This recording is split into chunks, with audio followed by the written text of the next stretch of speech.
Hello guys, வணக்கம். Welcome to training exam Tamil channel. மீயலால் முடியாதுல மீயலா விட்டல் முடிக்கின்றது இல்லை guys. இன்னைக்கு நம்ம என்ன வீடியோ பார்க்க போறோம் அப்படினு பார்த்தோம் அப்படினா முக்கியமா பார்த்தோம் அப்படினா இந்த வீடியோக்கு ரெலவெண்டா நிறைய வீடியோ நம்ம சேனல்ல ஆல்ரெடி அவேilable இருக்கு. பட் இது கொஞ்சம் அப்டேட்டட் வீடியோ உங்களுக்கு.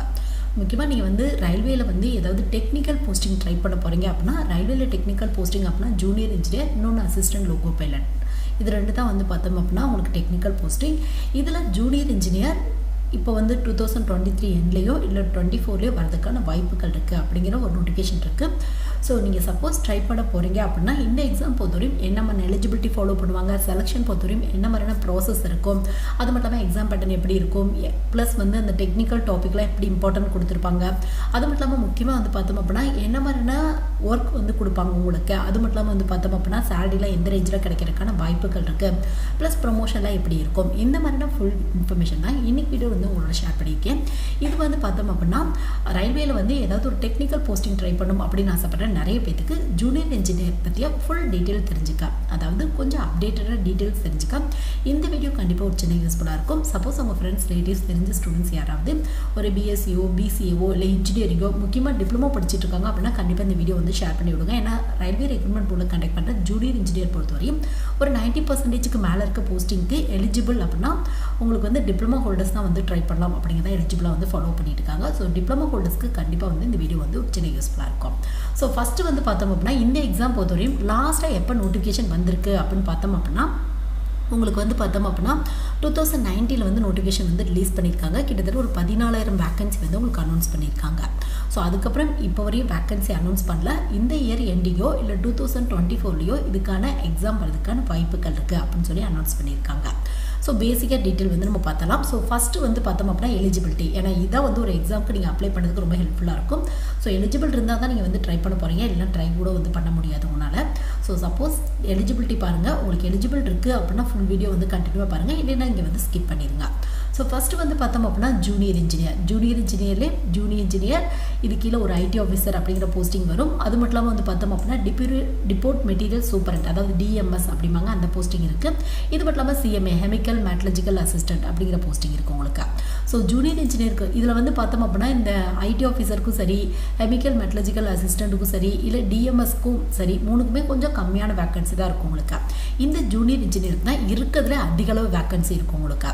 சோ உங்களுக்கு ஃபர்ஸ்ட் ஜூனியர் இன்ஜினியருக்கான எலிஜிபிள் அப்படினு எடுத்துறோம் அப்படினா 3 இயர்ஸ்க்கான இல்ல 4 இயர்ஸ்க்கான இன்ஜினியரிங் ரெலவெண்டான ஃபீல்ட்ல ட்ரை முடிச்சவங்க ட்ரை பண்ணலாம் அப்படிங்கறத எலிஜிபிளா ஃபாலோ பண்ணிட்டு இருக்காங்க உங்களுக்கு. சோ உங்களுக்கு ரெலவெண்ட் ஃபீல்ட் அப்படினா மோஸ்ட்லி இதுக்குலாம் எல்லா இன்ஜினியரிங் ஸ்ட்ரீம் எடுத்தவங்க இல்ல டிப்ளமோ எடுத்தவங்க triple mechanical tool and die எல்லாமே ட்ரை பண்ணலாம் அப்படிங்கறத பேசிக் எலிஜிபிளா ஃபாலோ பண்ணிட்டு இருக்காங்க. சோ நெக்ஸ்ட் அடுத்து டிபோர்ட் மெட்டீரியல் சூப்பரண்ட். இந்த போஸ்டிங் பொறுத்தவரையும் பார்த்தோம் அப்படினா உங்களுக்கு 3 இயர்ஸ்க்கான டிப்ளமோ இல்ல degree in engineering any discipline முடிச்சவங்க ட்ரை பண்ணலாம் அப்படினு சொல்றாங்க. சோ நீங்க இன்ஜினியரிங்ல எந்த ஒரு ஸ்ட்ரீம் எடுத்துருக்கீங்க அப்படினாலும் கண்டிப்பா ட்ரை பண்ணலாம். இல்ல டிப்ளமோ 3 இயர்ஸ்க்கான 10th முடிச்சிட்டு 3 இயர்ஸ்க்கான டிப்ளமோவோ இல்ல நீங்க +2 முடிச்சிட்டு கூட 2 இயர்ஸ்க்கான டிப்ளமோ முடிச்சிருக்கீங்க அப்படினா கண்டிப்பா ட்ரை பண்ணி பார்க்கலாம் நீங்க. So next IT officer. இந்த ஐடி ஆபீசர் பொறுத்தவரையும் எலிஜிபிள் அப்படினு எடுத்துட்டோம் அப்படினா பிஜிடிசிஏ கோர்ஸ் கம்ப்ளீட் பண்ணவங்க ட்ரை பண்ணலாம். இது மட்டும் இல்லாம BSc computer science, BSc information technology, அது மட்டும் இல்லாம பிஇ பிடெக்ல பார்த்தோம் அப்படினா கம்ப்யூட்டர் சயின்ஸ் இன்ஜினியரிங் ஐடி இந்த மாதிரி முடிச்சிருக்கீங்க அப்படினா ட்ரை பண்ணி பார்க்கலாம் அப்படிங்கறத பேசிக் எலிஜிபிளா ஃபாலோ பண்ணிட்டு இருக்காங்க உங்களுக்கு. சோ அடுத்து சிஎம்ஏ போஸ்டிங் பொறுத்தவரையும் பார்த்தோம் அப்படினா உங்களுக்கு பிஎஸ்சி பிசிக்ஸ் பிஎஸ்சி கெமிஸ்ட்ரி முடிச்சவங்க +55% மேல இருக்கு அப்படினா கண்டிப்பா நீங்க ட்ரை பண்ணி பார்க்கலாம். சோ இதான் பேசிக் எலிஜிபிளா ஃபாலோ பண்ணிட்டு இருக்காங்க உங்களுக்கு. சோ எலிஜிபிள் வைஸா ஓரளவு உங்களுக்கு ஒரு ஐடியா கிடைச்சிருக்கும். முக்கியமா டிப்ளமோ ஹோல்டர்ஸ்க்கு அதிகப்படியான வேகன்சி உங்களுக்கு அனௌன்ஸ் பண்றாங்க. நிறைய இந்த பிஎஸ்சில பிசிக்ஸ் எடுத்தவங்க, பிஎஸ்சில கெமிஸ்ட்ரி எடுத்தவங்க, அப்படி இல்லைன்னா ஒரு BCA, BSc computer science, BSc information technology இவங்கெல்லாம் இந்த ஜூனியர் இன்ஜினியர் இது ஜூனியர் இன்ஜினியர் பொறுத்தவரையும் எஸ்எஸ்சியா இருக்கட்டும் ரயில்வேவா இருக்கட்டும் இந்த வேகன்சியை பார்த்தோம்னா இது இன்ஜினியரிங் முடிச்சவங்களுக்கானது, இது டிப்ளமோ ஹோல்டர்ஸ்க்கானது அப்படின்னு சொல்லி இந்த மாதிரி எக்ஸாம்லாம் ட்ரை பண்ண மாட்டாங்க. பட் உங்களுக்கு வேகன்சிக்கு எலிஜிபிள் வைஸா எலிஜிபிள் இருக்கு. சோ இன்ட்ரெஸ்ட் இருக்கு அப்படின்னா கண்டிப்பா ட்ரை பண்ணி பாருங்க. பட் அகைன் மென்ஷன் பண்ணி சொல்லிடுறேன், இந்த ஜூனியர் இன்ஜினியருக்கு தான் இருக்கிறதுல அதிக வேகன்சி இருக்கும் உங்களுக்கு. இப்போ எக்ஸாம்பிளுக்கு லாஸ்ட் டைம் ஒரு 14000 வேகன்சி வந்திருக்கு அப்படின்னா இந்த ஜூனியர் இன்ஜினியருக்கு கிட்டத்தட்ட ஒரு 13000க்கு மேல வேகன்சி இருக்கும். இந்த ஜூனியர் இன்ஜினியர் ஐடி ஆஃபீஸர்க்குலாம் ஒரு 150 200 இந்த மாதிரி தான் இருக்கும் உங்களுக்கு. ஸோ அதிகளவு வேகன்சி ஜூனியர் இன்ஜினியருக்கு தான் இருக்கும் உங்களுக்கு. அதுக்கப்புறம் depot material superintendent chemical metallurgical assistant இவங்களுக்குலாம் இருக்கும். ரொம்ப கம்மியாக ஐடி ஆஃபீஸருக்கு தான் இருக்கும் உங்களுக்கு. ஸோ ஏஜ் லிமிட் பார்த்தோம் அப்படின்னா எப்பயுமே ரயில்வே பொறுத்தவரையும் ஒரு மிகப்பெரிய அட்வான்டேஜ் அப்படின்னு எடுத்துட்டோம் அப்படின்னா இதை கூட நம்மள சொல்லலாம். அதாவது ஏஜ் லிமிட் வந்து பார்த்தோம் அப்படின்னா கொஞ்சம் அதிகமாக வந்து தருவாங்க. ஸோ அந்த மாதிரி 18லேருந்து 33 வயசு வரையும் ட்ரை பண்ணலாம் அப்படிங்கிறத ஏஜ் லிமிட்டை வந்து ஃபாலோ பண்ணிட்டு இருக்காங்க உங்களுக்கு. ஸோ அடுத்து வந்து பார்த்தோம் அப்படின்னா செலெக்ஷன் ப்ராசஸ் எப்படி இருக்கும், ஏன்னா ஒரு எக்ஸாமுக்கு எலிஜிபிலிட்டி இருக்குது அப்படின்னு தெரிஞ்சிருச்சு. ஸோ அப்ளை பண்ணலாம் அப்படிங்கிற ஒரு முடிவுக்கு வந்து நீங்கள் வந்துட்டீங்க. ஸோ அடுத்து வந்து நீங்கள் தெரிஞ்சுக்க வேண்டியது செலெக்ஷன் ப்ராசஸ் வந்து நீங்கள் தெரிஞ்சுக்கணும். செலெக்ஷன் ப்ராசஸ் தெரியறதுக்கு முன்னாடி இன்னொன்று வந்து நீங்கள் தெரிஞ்சுக்கோங்க. ஒரு சில ஸ்டூடெண்ட்ஸ் இந்த மாதிரியான எக்ஸாமுக்கு எப்போ ப்ரிப்பேர் பண்ணுவாங்க அப்படின்னு பார்த்தோம் அப்படின்னா, அதாவது எக்ஸாமுக்கான நோட்டிஃபிகேஷன் வரட்டும் அப்புறம் படிச்சுக்கலாம் அப்படின்னு வந்து நினைப்பாங்க. முடிஞ்ச அளவுக்கு அந்த மாதிரிலாம் இருக்காதீங்க. இப்படி ஒரு எக்ஸாம் இருக்குது அப்படின்னு தெரிஞ்சால் காலேஜ் படிக்கும்போது கூட உங்களுக்கு இன்ட்ரெஸ்ட் இருக்குது அப்படின்னு நீங்கள் ப்ரிப்பேர் பண்ணிகிட்டே இருந்தீங்க அப்படின்னா, நீங்கள் காலேஜ் முடித்தோடனே இந்த மாதிரியான எக்ஸாம் வருது அப்படின்னா கண்டிப்பாக ட்ரை பண்ணிங்க அப்படின்னா கிடைக்கிறதுக்கான வாய்ப்புகள் இருக்குது உங்களுக்கு. ஸோ ப்ரிப்ரேஷனாக கொஞ்சம் ஏர்லியாகவே ஸ்டார்ட் பண்ணிடுங்க, ஏன்னா காம்படிஷன் ரொம்பவே ஹெவியாக இருக்கும் உங்களுக்கு. ஸோ செலெக்ஷன் ப்ராசஸ் பொறுத்தவரையும் ஃபஸ்ட் ஸ்டேஜ் ஆஃப் சிபிடி அதாவது கம்ப்யூட்டர் பேஸ்ட் டெஸ்ட், அப்புறம் வந்து பார்த்தோம் second stage of CBT computer based test, அப்புறம் டாக்குமெண்ட் வெரிஃபிகேஷன், ஃபைனலாக மெடிக்கல் எக்ஸாமினேஷன் இருக்கும் உங்களுக்கு. மெடிக்கல் எக்ஸாமினேஷன் பொறுத்தவரையும் மெடிக்கல் சர்டிஃபிகேட்லாம் வந்து கொடுக்குற மாதிரி இருக்கும் உங்களுக்கு. ஸோ நெக்ஸ்ட் எக்ஸாம் பேட்டர்ன் வந்து நம்ம பார்த்தலாம். எக்ஸாம் பேட்டர்ன் பொறுத்தவரையும் full and full computer based test தான் உங்களுக்கு. இந்த எக்ஸாம் பொறுத்தவரையும் டேரெக்டாகவே அவங்க computer based test 1, computer based test 2 இந்த மாதிரி தான் வந்து சொல்லுவாங்க. ஸோ ஃபஸ்ட் ரவுண்ட் வந்து பார்த்தோம் அப்படின்னா உங்களுக்கு டோட்டலாக வந்து பார்த்தோம் அப்படின்னா ஒரு 100 கொஸ்டின் 100 மார்க் கண்டக்ட் பண்ணுறாங்க உங்களுக்கு. ஸோ டாபிக் வைஸாக பார்த்தோம் அப்படின்னா மேக்ஸில் ஒரு 30 கொஸ்டின் 30 மார்க் கேட்குறாங்க. ஜென்ரல் அவேர்னஸ் அண்ட் ரீசனிங் டாப்பிக்கில் ஒரு 25 கொஸ்டின் 25 மார்க் வந்து கேட்குறாங்க. ஜென்ரல் அவேர்னஸ் டாப்பிக்கில் ஒரு 15 கொஸ்டின் 15 மார்க் கேட்குறாங்க. ஜென்ரல் சயின்ஸ், இந்த ஜென்ரல் சயின்ஸ் பொறுத்தவரையும் ஃபிசிக்ஸ் கெமிஸ்ட்ரி எல்லாமே மிக்ஸ் ஆகி வரும் உங்களுக்கு. ஸோ இதில் ஒரு 30 கொஸ்டின் 30 மார்க் கேட்குறாங்க. ஸோ டோட்டலாக 100 கொஸ்டின் 100 மார்க் கேட்குறாங்க உங்களுக்கு. டைமிங் பொறுத்தவரையும் 90 நிமிஷம் அப்படின்னா உங்களுக்கு வந்து ஒரு 1.5 மணி நேரம் டைம் வந்து தராங்க உங்களுக்கு. நெகட்டிவ் மார்க்கும் இருக்குது உங்களுக்கு.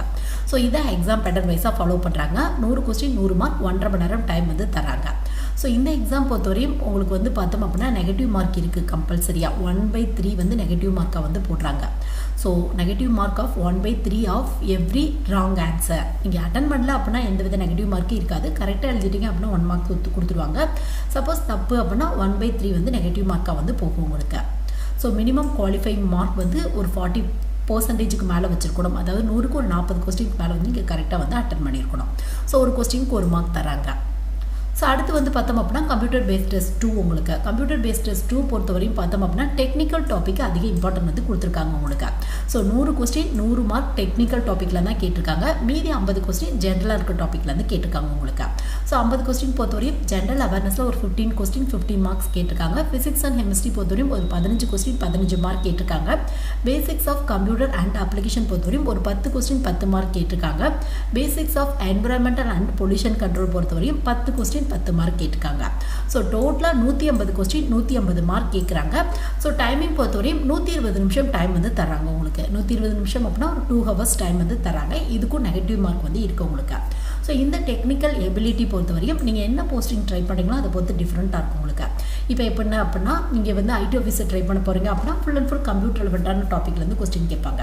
இல்லை சிஎம்ஏ போஸ்டிங் ட்ரை பண்ண போகிறீங்க அப்படின்னா ஃபிசிக்ஸ் அண்ட் கெமிஸ்ட்ரி 2 கம்பைன் ஆகி வந்து கேட்பாங்க. ஸோ நீங்கள் ட்ரை பண்ணுற போஸ்டிங் பொறுத்து இது வந்து டிஃப்ரெண்ட்டாக இருக்கும் உங்களுக்கு.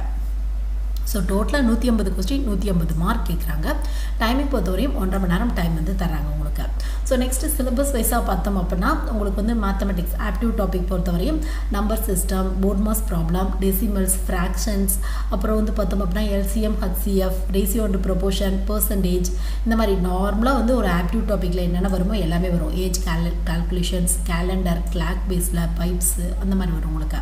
ரீசனிங் பொறுத்தவரையும் நார்மலாக coding, decoding, mathematical operation, relationship பேஸில் சிலாஜிசம் வருது உங்களுக்கு. Venn diagram, DI problems, conclusions and decision making, analytical reasoning, classification, direction, statement and argument and assumption இந்த மாதிரி டாப்பிக்கில் வந்து கேட்குறாங்க. இதுவே ஜென்ரல் அவேர்னஸ் பற்றி ரொம்ப பெரிய அளவில் சொல்லணும் அப்படிங்கிற அவசியம் இல்லை. கரண்ட் அஃபேர்ஸ் ரெலவெண்ட்டாக ஒரு 3லேருந்து ஒரு 4 மாதத்துக்கான கரண்ட் அஃபேர்ஸ் படிச்சுக்கணும். ப்ளஸ் ஜியோகிரஃபி ரெலவெண்ட்டாக, கல்ச்சர் ரெலவெண்ட்டாக, பொலிட்டி ரெலவெண்ட்டாக, எக்கனாமி ரெலவெண்ட்டாக இந்த மாதிரி டாப்பிக்லேருந்து கேட்குறாங்க. ப்ளஸ் ஸ்போர்ட்ஸ், வேர்ல்டு எல்லாத்துக்குமே இம்பார்ட்டன்ட் வந்து கொடுத்துருக்காங்க உங்களுக்கு.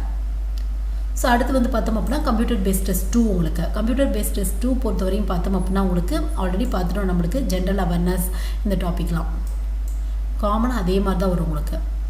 ஜென்ரல் அவேர்னஸில் சேம் டாபிக் தான் வரும் உங்களுக்கு. ஃபிசிக்ஸ் அண்ட் கெமிஸ்ட்ரி அப்படின்னா உங்களுக்கு என்ன கொடுத்துருக்காங்க அப்படின்னா ஃபிசிக்ஸ் அண்ட் கெமிஸ்ட்ரி நீங்கள் எந்த போஸ்டிங் ட்ரை பண்ணாலும் கம்பல்சரி தான் உங்களுக்கு. ஏன்னா ஃபிசிக்ஸ் அண்ட் கெமிஸ்ட்ரிக்கு ஒரு 15 மார்க் வந்து கொடுக்குறாங்க உங்களுக்கு. ஸோ இது வந்து பார்த்தோம் அப்படின்னா 12th standard physics and chemistry வந்து கொடுத்துருக்காங்க உங்களுக்கு. ஸோ 12th ஸ்டாண்டர்ட் வரை இருக்க ஃபிசிக்ஸ் அண்ட் கெமிஸ்ட்ரி வந்து நீங்கள் படிக்கிற மாதிரி இருக்கும். So next basics of computer பொறுத்தவரையும் பார்த்தோம் அப்படின்னா கம்ப்யூட்டரோட ஆர்கிடெக்சர் பற்றி, பேசிக் கம்ப்யூட்டர் தான், input output, MS office, storage devices பற்றி, operating system, internet and email, websites and web browsers பற்றி, நெட்வொர்க்கிங் பற்றி, கம்ப்யூட்டர் வைரஸ் பற்றி, இந்த மாதிரி டாப்பிக்லேருந்து கேட்குறாங்க. ஸோ அடுத்து வந்து பார்த்தோம் அப்படின்னா என்விரான்மெண்டல் அண்ட் பொல்யூஷன் கண்ட்ரோல் பொறுத்தவரை பார்த்தோம் அப்படின்னா பேசிக்ஸ் ஆஃப் என்விரான்மெண்டல் பற்றி, என்விரான்மெண்ட் பொல்யூஷன் பற்றி, பொல்யூஷன் கண்ட்ரோல் ஸ்ட்ராட்டஜிஸ் பற்றி, டைப்ஸ் ஆஃப் பொல்யூஷன்ஸ் பற்றி, வேஸ்ட் மேனேஜ்மெண்ட் பற்றி, குளோபல் வார்மிங் பற்றி, ஆசிட் ரெயின் பற்றி, ஓசோன் டிப்ளேஷன் பற்றி. ஸோ இந்த மாதிரி டாபிக் வந்து கேட்குறாங்க உங்களுக்கு. ஸோ அடுத்து வந்து பார்த்தோம் அப்படின்னா டெக்னிக்கல் எபிலிட்டி பொறுத்தவரையும் பார்த்தோம் அப்படின்னா நம்மளுக்கு நீங்கள் என்ன ட்ரை பண்ணுறீங்களோ அதை பொறுத்து டிஃப்ரெண்ட்டாக இருக்கும் உங்களுக்கு. இப்போ மெக்கானிக்கல் அது ரிலவெண்ட்டான இன்ஜினியரிங் முடிச்சிருக்கீங்க அப்படின்னா உங்களுக்கு மெக்கானிக்கல் இன்ஜினியரிங்லேருந்து கொஸ்டின்ஸ் வரும் உங்களுக்கு. Material science, strength of material, machining, இது மோஸ்ட்லி வந்து இதோட சிலபஸ் எல்லாமே நீங்கள் காலேஜில் படிச்சிருப்பீங்களா அந்த சிலபஸ் ரிலவெண்ட்டாக தான் இருக்கும் உங்களுக்கு. இண்டஸ்ட்ரியல் மேனேஜ்மெண்ட் இந்த மாதிரி இருக்கும் உங்களுக்கு. சப்போஸ் நீங்கள் ஐடி ஆஃபீஸர் ட்ரை பண்ண போகிறீங்க அப்படின்னா உங்களோட சிலபஸ் எதை பேஸ் பண்ணி இருக்கும் அப்படின்னு பார்த்தோம் அப்படின்னா full and full computer base பண்ணி இருக்கும் உங்களுக்கு. ஸோ ஸ்க்ரீனில் பார்த்தீங்க அப்படின்னா தெரியும் உங்களுக்கு. ஸோ ஐடி ஆஃபீஸர் பொறுத்தவரையும் ஸோ இப்போ கீழே கொடுத்துருக்காங்க பாருங்க, பிசி சாஃப்ட்வேர் பற்றி, கம்ப்யூட்டரோட ஃபண்டமெண்டல் பற்றி, சி லாங்குவேஜ், கம்ப்யூட்டரோட organisation, information system, data structures பற்றி, இந்த மாதிரி. ஸோ என்ன ட்ரை பண்ணுறீங்களோ அதை பொறுத்து டிஃப்ரெண்ட்டாக இருக்கும். சிவில் இன்ஜினியரிங் அப்படின்னா அது ரிலவெண்ட்டாக, எலக்ட்ரிக்கல் அப்படின்னா அது ரிலவெண்ட்டாக, ட்ரிபிள் அப்படின்னா அது ரிலவெண்ட்டாக, பிரிண்டிங் டெக்னாலஜி அப்படின்னா அது ரிலவெண்ட்டாக. ஸோ இந்த மாதிரி டீட்டெயில் தான் கொடுத்துருக்காங்க. சப்போஸ் ஏதாவது ஒரு சிலபஸை ஃபுல்லாக வந்து உங்களுக்கு எக்ஸ்பிளைன் பண்ணணும், அதை பற்றி டீட்டெயில் வேணும் அப்படின்னா கமெண்ட் செக்ஷன் மென்ஷன் பண்ணுங்கள், அதை பற்றி ஃபுல் டீட்டெயில் வந்து நம்ம பார்க்கலாம். ஸோ சிலபஸ் வந்து இந்த மாதிரி தான் இருக்கும். கம்ப்யூட்டர் பேஸ்ட் டெஸ்ட் 2 பொறுத்தவரையும் உங்களுக்கு வந்து பார்த்தோம் அப்படின்னா 150 கொஸ்டின் கேட்குறாங்க. அதில் 100 கொஸ்டின் டெக்னிக்கல் டாபிக் தான் இம்பார்ட்டன்ட் வந்து கொடுத்துருக்காங்க உங்களுக்கு. ஸோ அதுக்கப்புறம் document verification plus medical examination பொறுத்தவரையும் மெடிக்கல் சர்டிஃபிகேட்ஸ் வந்து நீங்கள் கொடுக்குற மாதிரி இருக்கும். ஸோ இதுக்கப்புறம் வந்து பார்த்தோம் அப்படின்னா என்ன மாதிரியான ஒர்க் கொடுப்பாங்க அப்படின்னு பார்த்தோம் அப்படின்னா சிவில் இன்ஜினியரிங் பொறுத்தவரையும் சிவில் ரெலவெண்ட்டான ஒர்க் வந்து கொடுப்பாங்க. முக்கியமாக கன்ஸ்ட்ரக்ஷன், அதை சூப்பர்வைசிங் பண்ணுறது, இந்த மாதிரி. ஸோ ப்ராப்பராக இருக்கா, வாட்டர் சப்ளை, ரயில்வேயோட பில்டிங்ஸை வந்து அது ரெலவெண்ட்டான கன்ஸ்ட்ரக்ஷன், இந்த மாதிரி இருக்கும் உங்களுக்கு. எலக்ட்ரிக்கல் பொறுத்தவரையும் பார்த்தோம் அப்படின்னா இந்த ட்ரெயினில் வந்து நிறைய எலக்ட்ரிக்கல்லாம் இருக்கும். ஸோ அந்த எலக்ட்ரிக்கல் அதெல்லாம் வந்து மெயின்டெனன்ஸ் பண்ணுறது, சேஃப்டி, பவர் சப்ளை, இந்த மாதிரிலாம் வந்து செக் பண்ணிக்கிறது, ஏசிலாம் செக் பண்ணுறது, ஏசி ட்ரெயின்லாம் நிறைய இருக்குது. ஸோ ஏசிலாம் செக் பண்ணுறது, அதோட மெயின்டெனன்ஸ், அது ரெலவெண்ட்டான வேலையாக இருக்கும் உங்களுக்கு. இதுவே எலக்ட்ரானிக்ஸ் பொறுத்தவரையும் பார்த்தோம் அப்படின்னா உங்களுக்கு வந்து பார்த்தோம் அப்படின்னா இந்த சிக்னலிங், இன்ஸ்டலேஷன்ஸ், அந்த ரெலவெண்ட்டாக, அந்த கம்யூனிகேஷன் ரெலவெண்ட்டான ஒர்க் வந்து இருக்கும் உங்களுக்கு. ஸோ மெக்கானிக்கல் பொறுத்தவரையும் பார்த்தோம் அப்படின்னா மிஷின்ஸ் ரெலவெண்ட்டாக, இன்ஜின் ரெலவெண்ட்டாக, இந்த மாதிரியான ஒர்க் வந்து கொடுப்பாங்க உங்களுக்கு. ஸோ ஐடி பொறுத்தவரையும் ஐடி ஆஃபீஸர் ட்ரை பண்ண போகிறீங்க அப்படின்னா உங்களுக்கு வெப்சைட்லாம் ரயில்வேயில் பொறுத்தவரை நிறைய வெப்சைட்ஸ் இருப்பாங்க, அதெல்லாம் அப்டேட் பண்ணிகிட்டே இருக்கணும் டெய்லி பேஸில் வந்து பார்த்தோம் அப்படின்னா. அது மட்டும் இல்லாமல் நிறைய ரயில்வே ஸ்டேஷன்ஸில் வந்து பார்த்தோம் அப்படின்னா இந்த ஃபேக்ஸ் மிஷின், கம்ப்யூட்டர், இந்த மாதிரி நிறைய கம்ப்யூட்டர் ரெலவெண்ட்டான எக்யூப்மெண்ட், டெக்னாலஜி ரெலவெண்ட்டாக யூஸ் பண்ணுவாங்க. ஸோ அதெல்லாம் வந்து மெயின்டெனன்ஸ் பண்ணுறது, சப்போஸ் ஏதாவது இஷ்யூஸ் கிரியேட் ஆயிடுச்சு அப்படின்னா அதை வந்து சரி பண்ணுறது, இந்த மாதிரி மெயின்டெனன்ஸ் ஒர்க் வந்து இருக்கும் உங்களுக்கு. ஸோ இந்த மாதிரி நீங்கள் என்ன போஸ்டிங் போகிறீங்களோ அதை பொறுத்து ஒர்க் வந்து டிஃப்ரெண்ட்டாக இருக்கும் உங்களுக்கு. ஸோ நெக்ஸ்ட் வந்து கெரியர் க்ரோத், ப்ரொமோஷன், இதெல்லாம் எப்படி இருக்கும் அப்படின்னு பார்த்தோம் அப்படின்னா ஸோ ஃபஸ்ட்டு வந்து பார்த்தோம் அப்படின்னா நீங்கள் ஜூனியர் இன்ஜினியர் ஜாயின் பண்ணுவீங்க. அதுக்கப்புறம் senior engineer, assistant divisional engineer, senior divisional engineer, இந்த மாதிரி வரையும் போகிறதுக்கான வாய்ப்புகள் இருக்குது. ஸோ ஸ்டார்டிங் சேலரி எவ்வளோ இருக்கும் அப்படின்னு பார்த்தோம் அப்படின்னா ட்ரைனிங் பீரியடில் அரௌண்ட் ஒரு 36,000 கிட்ட கிடைக்கும் அப்படின்னு வந்து சொல்கிறாங்க. ஒரு 2 வருஷத்தில் ஜாப் பெர்மனெண்ட் வந்து ஆக்கிடுவாங்க. அப்போ உங்களோட சேலரி ஒரு 42,000க்கு மேலே கிடைக்கிறதுக்கான வாய்ப்புகள் இருக்குது உங்களுக்கு. ஸோ எல்லாமே உங்கள் ஹார்ட் ஒர்க், உங்களோட டெடிகேஷன் பேஸில் மட்டும்தான் இருக்குது உங்களுக்கு. ஸோ இந்த வீடியோ வந்து பார்த்தோம் அப்படின்னா ரயில்வே ரெக்ரூட்மெண்ட் உள்ள ஒரு ஜூனியர் இன்ஜினியர் போஸ்ட்டுக்கு ட்ரை பண்ணணும் அப்படின்னு ஆசைப்படுற நிறைய ஸ்டூடெண்ட்ஸ்க்கு பேசிக்காக சின்ன இன்ஃபர்மேஷன் தெரிஞ்சுக்க இந்த வீடியோ கண்டிப்பாக ஒரு சின்ன யூஸ்ஃபுல்லாக இருக்கும்னு நினைக்கிறேன். சப்போஸ் உங்கள் ஃப்ரெண்ட்ஸ், ரிலேட்டிவ்ஸ், தெரிஞ்ச ஸ்டூடெண்ட்ஸ்க்கு யாருக்காவது இந்த மாதிரியான வீடியோலாம் வந்து தேவைப்படுது அப்படின்னா கண்டிப்பாக ஷேர் பண்ணி விடுங்க. ஒரு சில ஸ்டூடெண்ட்ஸோட கெரியர் கொடுத்துக்கு கண்டிப்பாக இந்த மாதிரியான வீடியோவில் வந்து ஒரு சின்ன யூஸ்ஃபுல்லாக இருக்கும். Thank you guys.